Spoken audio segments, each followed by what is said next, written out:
This is probably my favorite paint job of the year, actually. Really like that. Resist, resist. Welcome back, Citadel contrast and shade lovers. We have a big one for you today. It's a scary one for a lot of people. Today we're going to tackle edge highlighting. So don't worry, we're not going to require you to be the Heavy Metal team or Infernal Brush. My God, they're so good, aren't they? You're not going to need God hand to be able to execute this technique. Have no fear. We have a brilliant, brilliant way for you to apply edge highlighting easily, and it's a really good, ideal first step to add in addition to contrast use. Our first step is going to be to break down edge highlighting as it stands traditionally, kind of layering, step, step, step, step, step. We're going to look at that, and in understanding that, that is going to arm us with the information to dissect it and drastically reduce the amount of steps and the difficulty of the technique. We're even going to reduce the amount of paints from as many paints as you think to one, literally one paint. I know it sounds unrealistic, but there's one paint.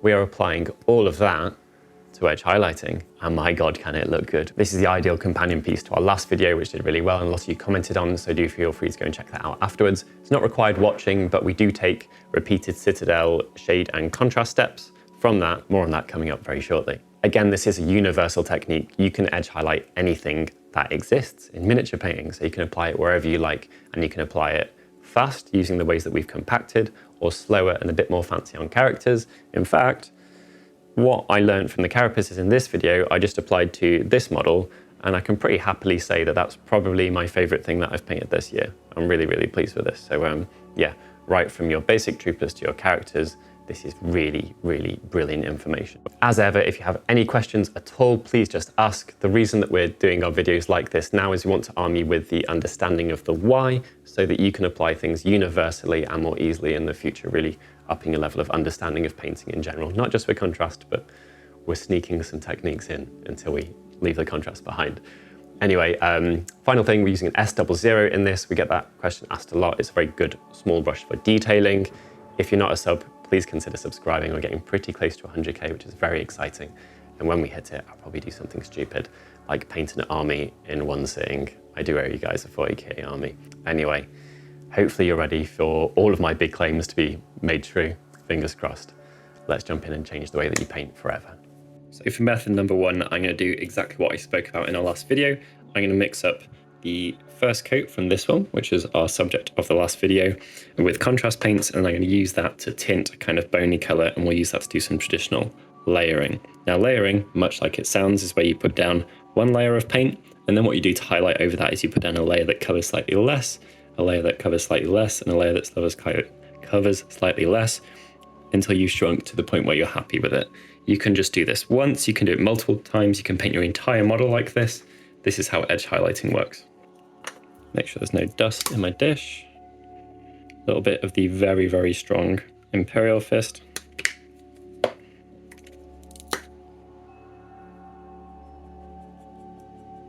So this is that kind of slightly egg yolky, I describe it as, yellow. And then we're just going to pick a fairly normal highlighting color.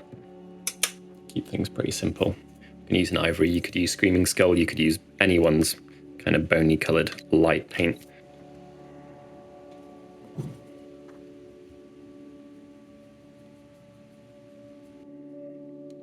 Obviously, if you want it dark, you can use more contrast. One of the joys of this as well is that if you use more contrast, you will dilute it slightly. So if I put a little bit more in, a bit more yellow. A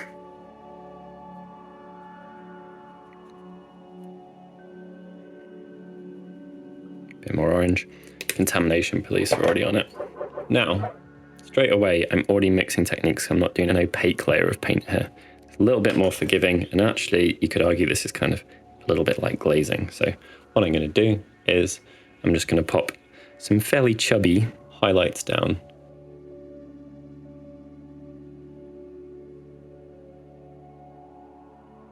Now it's up to you where you want these to be. The most important thing about this type of painting, because it requires precision, is to be stable, I would say. You want it really close to your face, you want good quality light, and you want to be bracing at some point on your model. I'll probably have my little finger at least touching this paint pot that I've got it on, and it's very important to make sure that you can access the model at whatever angle helps you do that the most stably.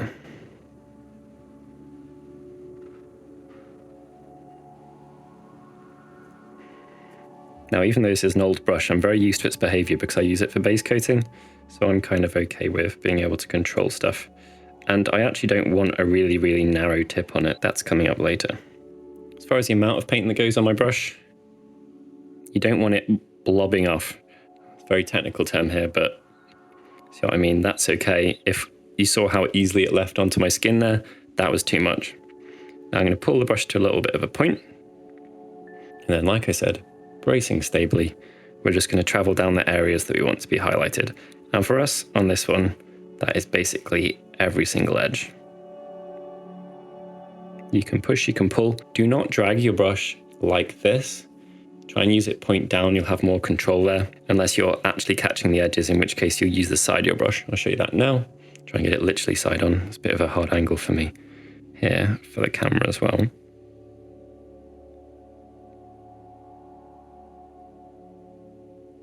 Okay, so we are done with that. Didn't go perfectly in a couple of places. Here it's really dark, so I'm going to just jump quickly to a thinner brush, an even thinner brush. There you go. Jump to 00. So what I'm going to do is I'm going to race all around there quickly now with a smaller brush. If there's any areas that were too delicate to be achieved with the other one, I'll go and fix them quickly. And if there's areas that I want to double down on, which I'll show you some of now, I'll pop and fix those.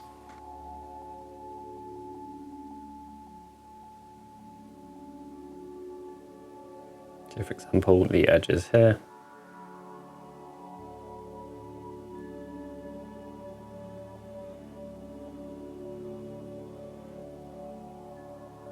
Basically, any areas where the contrast didn't pull, I'm just going and making sure have been highlighted. You can repeat steps. Like I said, the fact that it's not a completely opaque mixture is just a little bit more forgiving. Let's jump onto the exciting bit. Okay, got some ivory.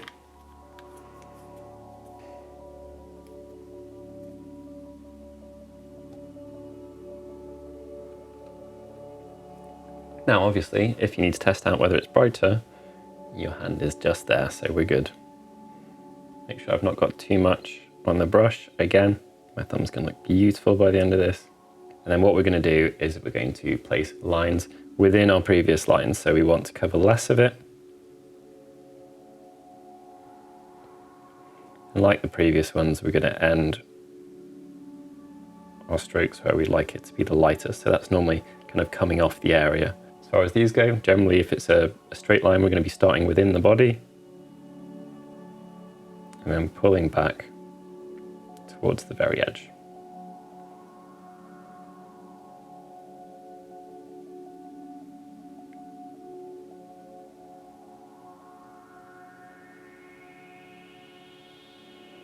And if you need it to be braced and stable, good light and close to your face for the last one, you need that even more for this one. So once I've done enough to demonstrate, I'm going to take this off camera and spend a little while with it about 3 inches away from my nose. It's very important that when your brush touches the model, you're already confident in how it's going to behave. That's why you're going to see me testing it on my fingers, shaping it and pointing it. And it's why I'm willing to go back and check my dilution and my flow and stuff like that.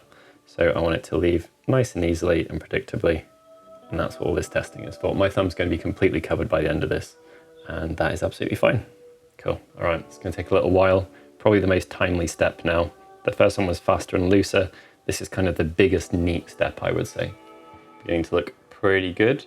I want to stress that you are going to have an easier time if you can just use normal acrylic paints. What I would recommend is mixing up what looks like the right color or looking at your right color.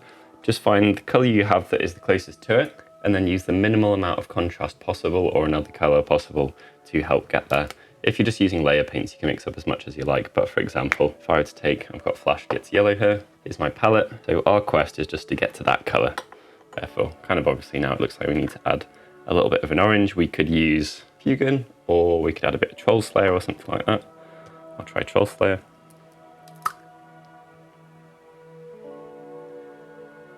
There we go. Pretty close, tiny bit more.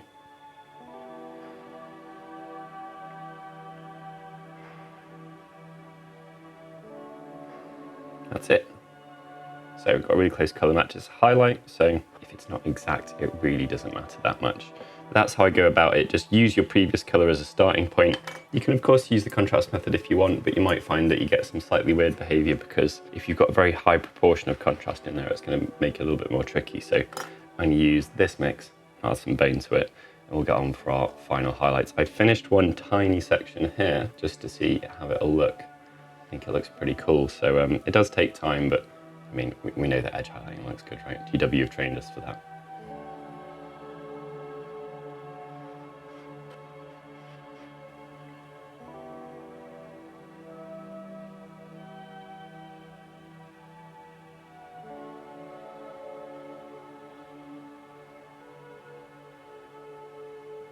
There we go. Now, of course, if you want it to go up to a pure bright yellow, then you can just use pure flash kits or something like that. Okay, so this is going to take a little bit less time than the last one, but we're going to have to be even more careful because we're looking to stay inside the areas that we just previously put down. And I'm not looking to cover all of them. We're going to start drawing attention to very peaks, edges, the sticky out bits, basically. Right, what I'm going to do is I'm going to take one section of this to completion. And the section that I'm going to take to completion is going to be the bits, very base of the tail. They're small, but it's fairly obvious where to go on them, I think. Let's just reposition this.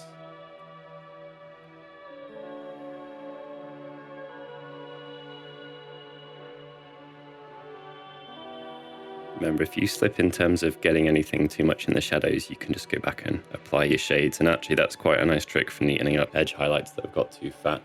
I could just put some of this red next to this and I could make it more skinny if I needed to. This is so much harder on camera.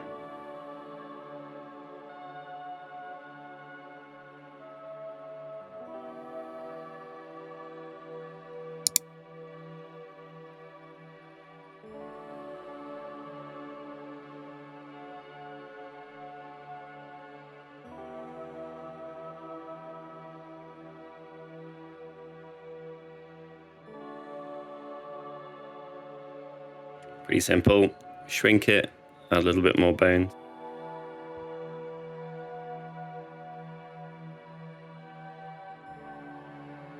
So time to be brave.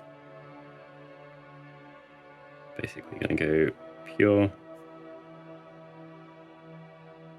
You could actually add a little bit of white in as well if you wanted, absolutely. Or even go to pure white at the very tips. But I'd be pretty careful with going to pure white.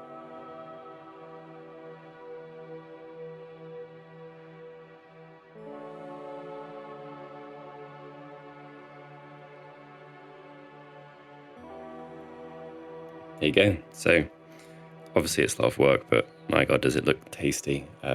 Definitely something that's pretty cool, even if it's just for characters. Okay, I'm gonna grind some grind some minutes into the rest of this.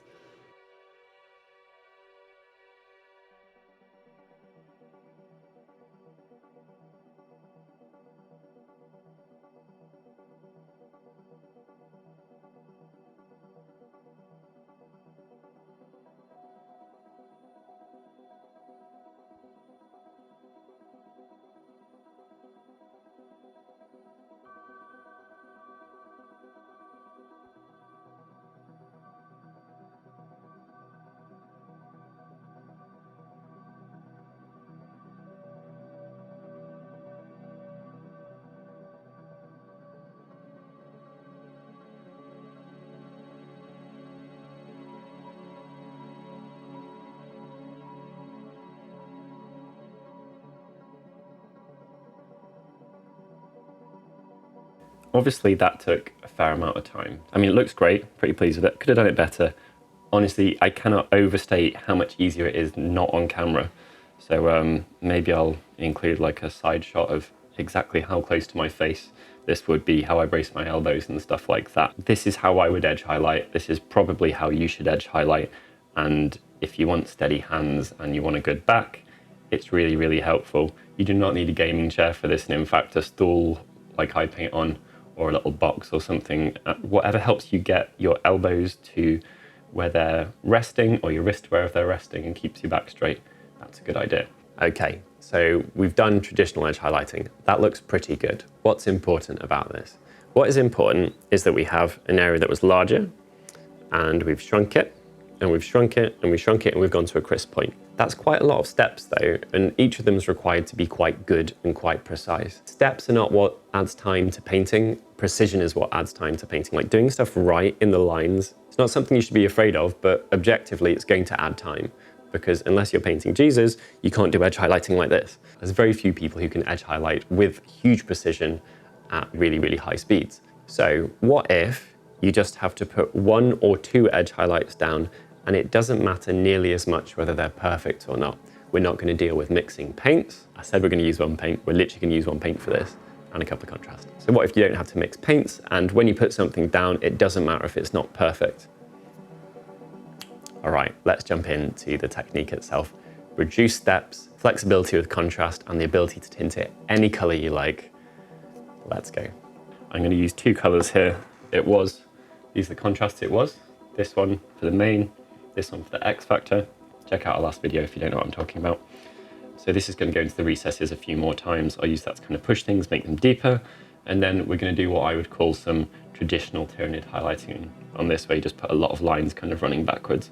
I don't know what I'm going to do at the top of it, but I guess we'll find that out. Even your tile brushes will benefit from a bit of TLC and some cleaning. This one's ancient, still gets washed though. Okay, so using Terradon Turquoise, it's strong, so I can mix it with Mantis Warriors to dilute it, but that's also fairly strong, or I can add in some medium. That's how strong it is, potent.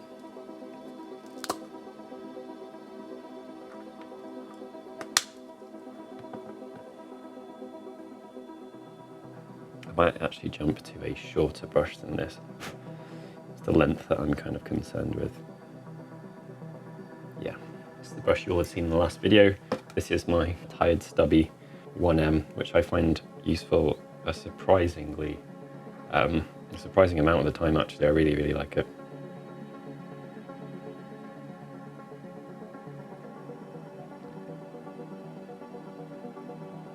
Now, obviously your highlights look as bright as they are different from your darkest areas.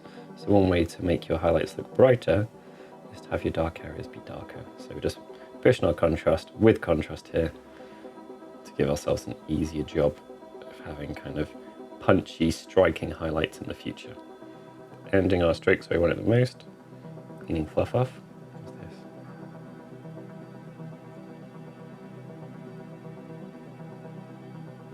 There's a few areas as well that I kind of missed basically. I want to do something interesting with these Geiger-esque cutout sections. Don't know what, but I feel I should make the most of them a little bit more. Also feel that I've kind of generally missed these mid-sections out the bottom of the turret things. So let's sort that out. This should help tie it all together a little bit more nicely. As long as I end my strokes in the recesses, we should be fine. We don't need to worry about being neat too much. Obviously there is one set of highlights on this.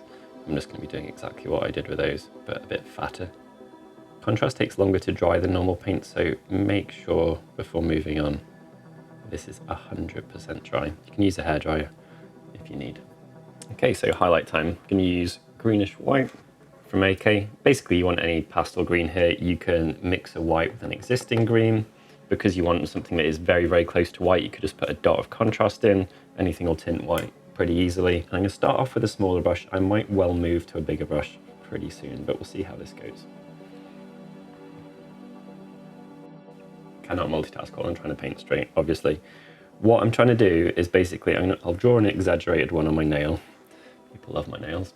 All right, okay, so I want to basically make a long triangle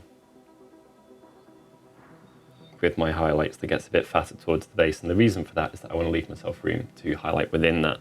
So I'm going to put down a careful first stroke, and then I'm going to beef it out a little bit.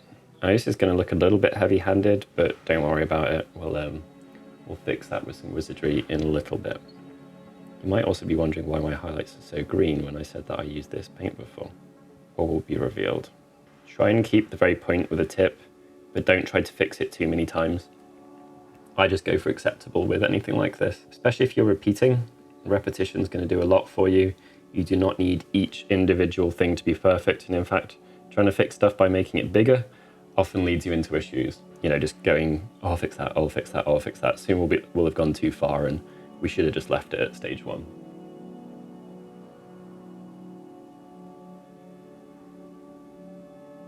Got a nice curve on that one. Okay, so that is quite a lot easier off camera. As I've been saying, I'm going to go and I'm going to cover this in them now. I'll do one in the midsection on camera. You're not always going to be on the edges. On a midsection, it should actually be easier because it's just a flat surface. Just pick a line and stick to it. You don't necessarily have a detail to run down and right, where do we want it? There's actually less place on these shells. I'll do it this top section. See, I've had a little slip there. That's okay, we can fix that.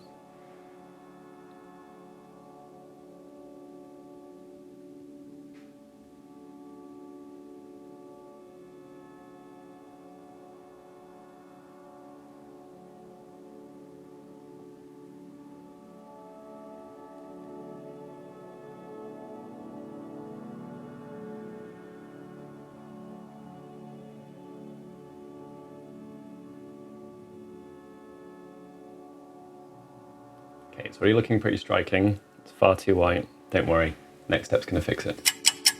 Okay, so that's gone okay.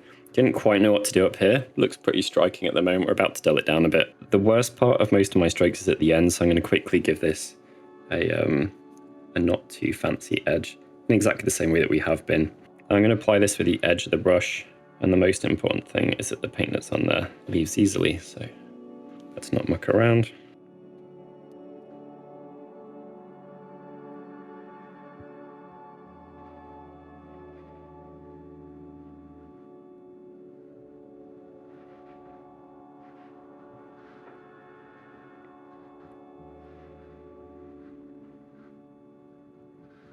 Okay, so I've been saying we're going to knock this back. How do we intend on doing that? Basically, we're just going to quickly use a little bit of a glaze. So I'm going to take some of our Mantis Warriors, dilute it. I'm just going to use Lamy and medium here. Really thin, you could use water as well. I might even add some in to dilute it further if needs be. The important thing is how this looks. So it looks like that. And ending in the recesses where it's the darkest, we're just going to carefully glaze over pretty much everywhere, but mainly we want to hit the white areas and tint them green. You can do this as many times as it takes or as many times as you want. So you could leave it there, of course. Absolutely nothing wrong with that if that's what you're going for. However, you can see the difference that you get even from a very thin application between these ones and these ones. It really does help tie things in. And obviously just reaching for your strongest white and using that to highlight isn't too tricky either. There we go. So I'm going to repeat that a couple of times quickly all over, and it should help tie things together really nicely. You can use one thicker coat if you're confident with that as well. I probably could have got away with it in hindsight. Basically, as long as you're not letting excess pooling happen, you're all good. This method is so simple and so effective, and you could even repeat the highlights in a smaller section after this stage if you wanted to. There we go. So obviously that is tied in so much more effectively now. What if you want to take this up another level though? Very simple, you can do that just how I was talking about earlier by pushing what you've got going on in the recesses. So you're going to take some Pterodon, mix it in, make that really dark, powerful color. Make sure it's dilute. I'm going to do exactly the same thing that we have been doing with this. We're going to keep it to the recesses. Obviously with our spikes running close to the recesses, we're going to darken the ends of them more than we're going to have darkened the base of them. So very quickly, scoot over. No need to be precious about it. It's going to look fine. You could have just done this, by the way, if you wanted. Probably leads quite an interesting effect. The nice thing about this is by the time you've got to one bit of the model, the bit where you started is probably already dried, so you can go around really, really quick. Try not to touch your highlighted areas, like the very, very edges of these I want to leave without this touching it, ideally. Oops, forgot these. Always forget one bit. It's really looking pretty cool, isn't it? I am tempted to go, I'm going to go and highlight again quickly. Okay, so the aim of this highlight is not to cover what we did last time. It's to stay within the realms of what we did last time. Really concentrating on the base of stuff where we left it the fattest in those little triangles that we drew. See if we can manage.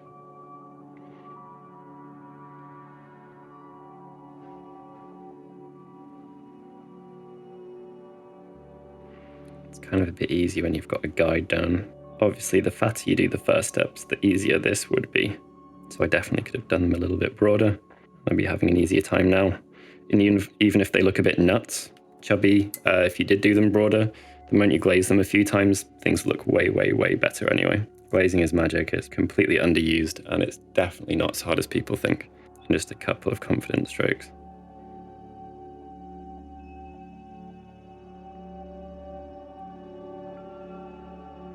All right, enough wobbling around with the camera in front of me. I'm gonna quickly go around and get those. I'll show you one of these ones first. See, it is easier inside a fat one. Show down fat ones. Oh well. All right, we'll get around that quickly. It's gonna look super punchy by the end, but we're still gonna knock it back. Okay, I could go on doing that forever actually. I'm really impressed by the fact that we've got the fade. I probably should have done a couple more all overs of the green before repeating the white in retrospect, just to get higher contrast between them, but in order to counter that, I'm going to try popping down pure Pterodon turquoise, again with a bit of medium. So I'm just not mixing it with the mantis this time, and let's try and be a little bit braver with the application.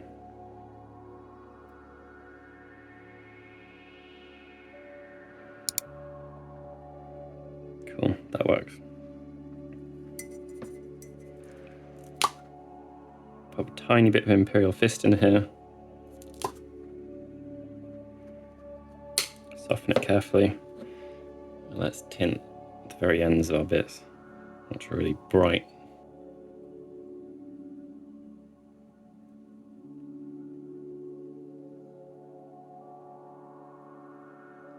Obviously, you can tint this with just the green, or you could leave it white, whatever you like, but I'm going for something really punchy with this one, and this is how we're going to achieve it. Anything that's largely white is going to really jump out and punch through, and then we end up with this crazy, bright, limey final effect. There we go. You can repeat that as many times as you want. I might dial it back a tiny bit, actually. I can put some Mantis Warriors over it for coherency if I want. Okay, so before we really level things up with the magic last step, I'm going to quickly use every technique that we've used so far on the entirety of the model to do a quick job on these little Geiger cutout sections. So first step is going to be to take our darker color, our X factor,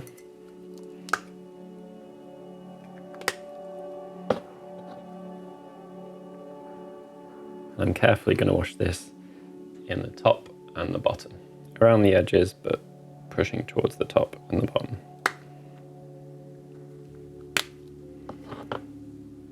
Now a quick all over glaze, and again pushing towards the bottom and the top.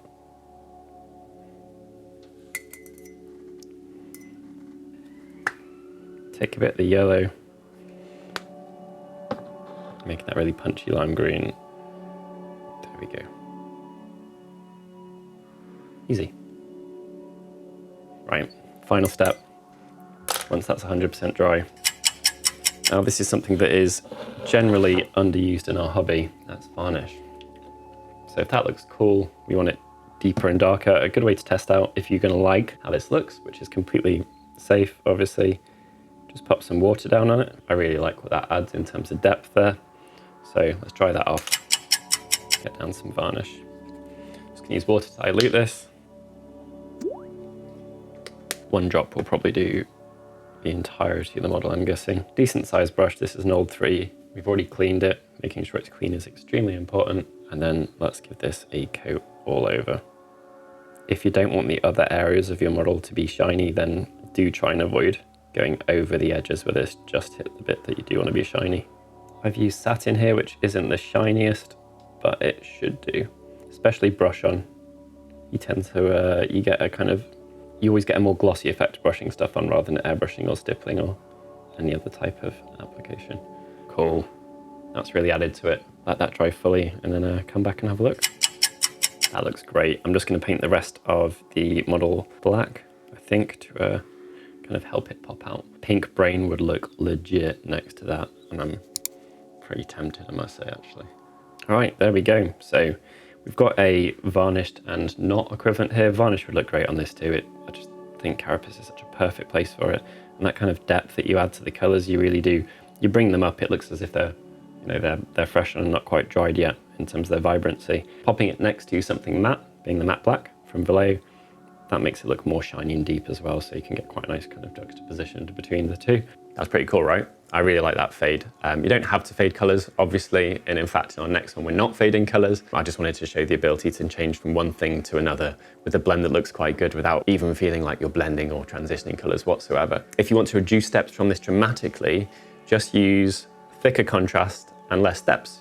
This is absolutely applicable to army level painting, and you could do it in 2 steps. You could put down your bold edge highlight in a light color, whatever that is. You could put down one thick, normal contrast. I'd still put a bit of medium in there, but you could put down one bit of contrast and you could leave it at that. You could do it one contrast all over, and then one deeper color in your recesses to shade the line at the ends. Very, very simple. Hopefully we've armed you with everything that you need to be able to understand the whats and the whys. What if you don't or you can't paint straight lines though, and you want to do something that's still very, very visually impactful and interesting, and you want to paint something that looks like a jellyfish? Maybe it's not just me who's had that. I've been looking at a lot of coconut crabs recently because the Tyranids, so I've got the ocean on my mind. Anyway, let's jump into the next way to apply the technique, which is really good fun, and I would argue is probably my favorite of the 3 in terms of, like, you know, it looks very special on the table for sure. Let's jump into something which we're going to make as easy as possible, which you'll think is more complicated than it is.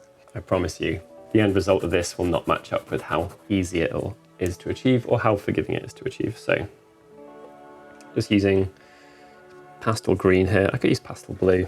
It doesn't really matter too much, or at least give ourselves the option, depending. Okay. So obviously I've already painted on this a little bit. I think we can do something a lot less subtle though. So what we're going to do here is we're going to take kind of the repeated steps and contrast concept that we've been using, and we're really going to push it as much as possible. So let's do something that is irreversible, and let's hope that it works.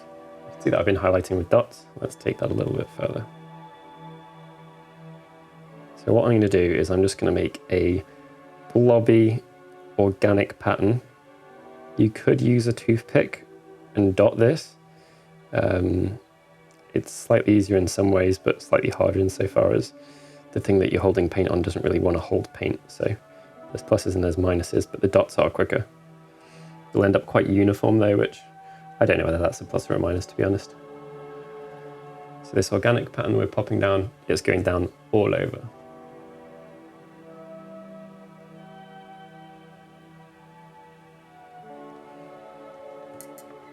So I want these to kind of taper. You could look up, I don't know, zoomed in stuff from science to do with cells or diseases or bacteria or something like that, absolutely. I'm just going for a kind of non-uniform blobby. Probably easy for me to start with a kind of edge block solid version of it and then do little dots out from there. I'm going to do that. Don't know what this is making you think of. I'm kind of thinking of like jellyfish or something for some reason. Might actually want to be using a bigger brush for this.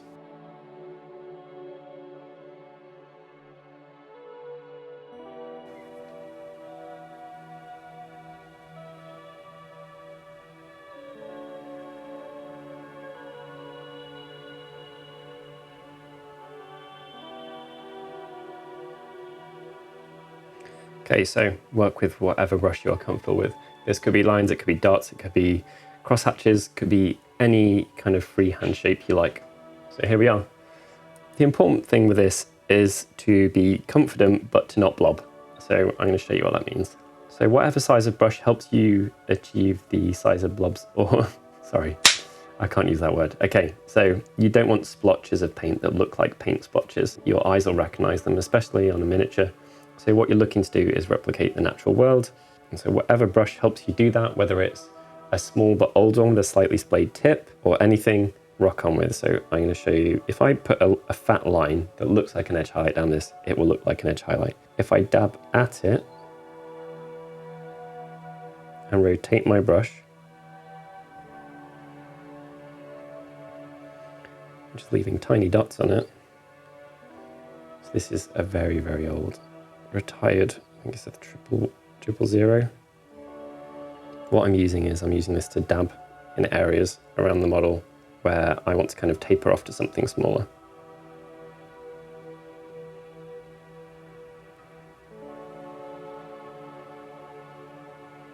you can effectively highlight edges with this. But yeah, scoot all over, do those little dots, and we should have something that looks pretty organic already, even before we've made it a bit more subtle. Okay, so we're done. Obviously, you could go on doing that for as much or as little as you want. In retrospect, maybe I should have used a super strong paint, something from Monument, but we got there. Okay, so we're just going to take whatever our base coat was, base coat contrast, dilute it fairly heavily, not in the least because we're slightly paranoid. Hopefully I've diluted this too much rather than too little. Yeah, we're good. So there is a very good chance that I've gone too careful there. That's much better than not careful enough though. So what I'm going to do is that is going to go all over. Primarily it's trying to hit the areas that are white, of course, but it's entirely fine if we hit the other areas. What this is going to do is it's going to pull everything together. You can of course wash some areas more than others, you know, in the recesses or whatever. It's going to pull everything together. It's also going to make our painting look better than it was. It'll hide mistakes, and overall it should kind of make things work as a whole. So one step might be enough for you, depends how subtle or not you're going for. I'm going to do a couple, and then it's completely up to you. You could even repeat your dots in a smaller selection. You could have multiple layers of these put over the top of each other, just like we did with the previous. But there you go, that's it. So I'm going to repeat this a couple of times, and we should be absolutely good. So we can go a little bit stronger than we did with the last one now. There we go. That's great. And of course, we've got the ability to wash it, darken the recesses, change colors, anything like that. I think I'm just going to keep this one fairly rigidly tied together. Make sure you hit everywhere, all of those edges.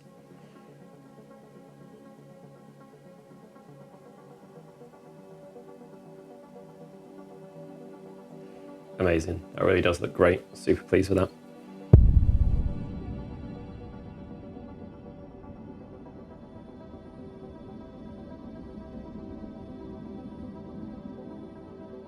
Okay, you're now armed with everything you need. We've seen the 3 carapaces. Hopefully you've enjoyed it. It's been a big video. If you have any questions at all about the technique or how to apply it universally, or about our previous video or suggestions, pop them below. This video is entirely a result of you asking questions about what would the next step be. We have been asked probably the most about how you'd apply our carapace method for the contrasting to darker carapaces. Obviously, we've just done it and it's worked fairly successfully, so we're going to have a little bit of a think about that and how to apply it there. It can be done, it's pretty easy, and obviously, you know, I've just done one. So yeah, we've got that and the Tiamat scheme as well, which turned out really well.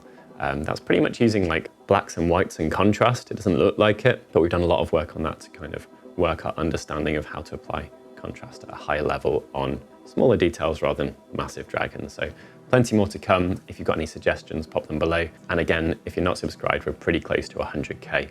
So please do subscribe. It would be really exciting to hit it. Thank you very much. Enjoy your painting, and we'll catch you in the next video.